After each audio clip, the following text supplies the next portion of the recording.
Ya, halo pemirsa, selain 3 informasi utama tadi, kami juga masih memiliki informasi lainnya yang akan kami hadirkan di Sindo Sore. Saya Arjuno Syaputra, berikut Sindo Sore selengkapnya. Presiden Joko Widodo meminta sejumlah hal pada Menteri Kabinetnya pada sidang kabinet terakhir yang diselenggarakan di Ibu Kota Nusantara. Ia meminta menterinya ikut serta mendukung kelancaran rencana dan program kerja Presiden dan Wakil Presiden terpilih Prabowo Subianto dan Gibran Rakabuming Raka. Demi mendukung rencana dan program kerja Presiden terpilih, Jokowi meminta para menterinya ikut merumuskan kebijakan sesuai dengan visi misi Prabowo Gibran. Jokowi menjelaskan dukungan kepada rencana dan program kerja diharapkan dapat membuat laju pemerintahan Prabowo Gibran semakin cepat dan bisa langsung kerja usai dilantik. Selain itu, Jokowi berharap para menterinya mampu menjaga stabilitas dan kondusivitas masyarakat dengan menahan inflasi dan daya beli masyarakat agar tetap tumbuh. Ia tak ingin menterinya membuat kebijakan yang kontroversial karena khawatir menimbulkan ketegangan dan pertentangan. Jokowi kembali meminta maaf dan berterima kasih atas kinerja menterinya. Ia meminta maaf jika ada sikap maupun tutur katanya yang membuat para menteri menjadi sakit hati. Republik Indonesia tahun 2024. Ya, Presiden Joko Widodo meminta sejumlah hal pada menteri yang hadir dalam sidang kabinet terakhir di ibu kota negara. Apa saja pesan terakhir Jokowi kepada menterinya? Berikut informasi lengkapnya. Kita semuanya harus mendukung penuh program Presiden terpilih. Pastikan transisi pemerintahan berjalan efektif. Jika diperlukan regulasi baru, jika diperlukan perumusan kebijakan yang harus segera dibuat dan segera diselesaikan. Utamanya untuk program-program unggulan Presiden terpilih, agar setelah dilantik pemerintahan baru bisa segera bekerja dan berlari ke sana. Segera tuntaskan di bulan terakhir ini program kerja utama yang sudah dimulai, baik yang berkaitan dengan serapan, yang berkaitan dengan administrasi pertanggungjawaban, serta kendala-kendala yang belum terselesaikan. Artinya,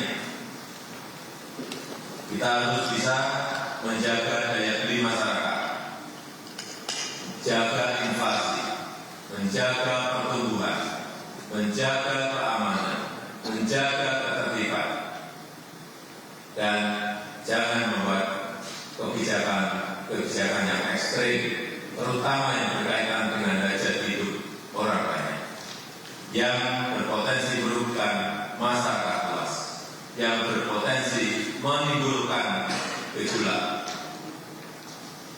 Terakhir, saya juga ingin memohon maaf pada Bapak semuanya jika dalam 10 tahun ini ada hal-hal yang dirasa kurang berkenan dalam berinteraksi dan ada hal yang kurang maksimal. Sekali lagi saya ingin mohon maaf yang sebesar-besarnya. Terima kasih. Presiden Joko Widodo meminta sejumlah hal pada Menteri Kabinetnya pada sidang kabinet terakhir yang diselenggarakan di Ibu Kota Nusantara. Yang pertama yaitu para menteri mendukung transisi pemerintahan. Selanjutnya, para menteri tidak membuat kebijakan ekstrim yang menimbulkan gejolak.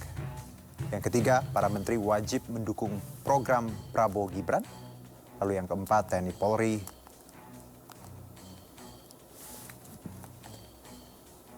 harus mendukung transisi pemerintahan. Lalu juga yang kelima, TNI Polri harus menjaga pilkada serentak. Dan yang terakhir, TNI Polri menjadi garda terdepan untuk melindungi perempuan dan anak.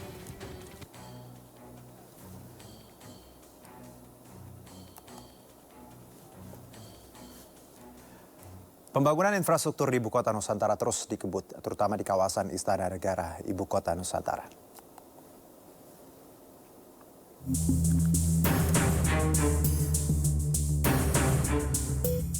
Jelang upacara HUT ke-79 Republik Indonesia, bangunan kantor Presiden di Ibu Kota Nusantara (IKN) di Penajam Pasir, Kalimantan Timur telah selesai dibangun. Pembangunan infrastruktur lain di Istana Negara IKN pun terus dikebut berdasarkan data Kementerian PUPR per 7 Agustus 2024. Progres pembangunan lapangan upacara mencapai 90,6%. Istana Garuda sudah mencapai 92,3%. Sekretariat Presiden dan bangunan pendukung mencapai 95%. Kementerian Sekretariat Negara mencapai 86,6%. Kementerian Koordinator 1 mencapai 85,1%. Kementerian Koordinator 2 mencapai 49,2%. Kementerian Koordinator 3 telah mencapai 88,4%, Kementerian Koordinator 4 mencapai 91,8%, dan Sumbu Kebangsaan tahap 1 atau Plaza Seremoni sudah mencapai 100%. Sementara pembangunan perumahan yang ada di IKN terdiri dari Rusun Pas Pampres yang terdiri dari 9 tower sudah mencapai 61,2%. Rusun BIN dan Polri terdiri dari 7 tower mencapai 79,8%. Rusun ASN 1 sebanyak 9 tower mencapai 69,2%. Rusun ASN 2 sebanyak 8 tower sebesar 56,9%. Rusun ASN 3 6 tower progresnya 61%. Dan Rusun ASN 4 dengan 8 tower telah mencapai 78,8%. Sedangkan untuk infrastruktur dasar air baku dan air minum telah diberdirikan reservoir induk, instalasi pengolahan air, intake sepaku, dan bendungan sepaku Semoy. Dikebutnya infrastruktur pembangunan membuat mobilitas tinggi arus kendaraan pengangkut material proyek pembangunan IKN yang menyebabkan kemacetan. Selain macet, permasalahan lain yang terjadi yakni kondisi jalan berdebu dan semakin parah jika kawasan IKN hujan. Praktis, badan jalan berlumpur. Di tiap rute yang akan kita lewati nanti akan kita pasang anggota terutama di pertigaan-pertigaan dengan harapan ataupun maksud apabila ada permasalahan kemacetan, anggota ini langsung bisa mengurangi. Sementara itu, guna memastikan keamanan dan kelancaran arus lalu lintas di Ibu Kota Nusantara pada 17 Agustus mendatang, Direktorat Lalu Lintas Polda Kaltim mempersiapkan rekayasa jalan. Dari Penajam Pasir Utara, Kalimantan Timur, Mukmin Aziz, iNews melaporkan.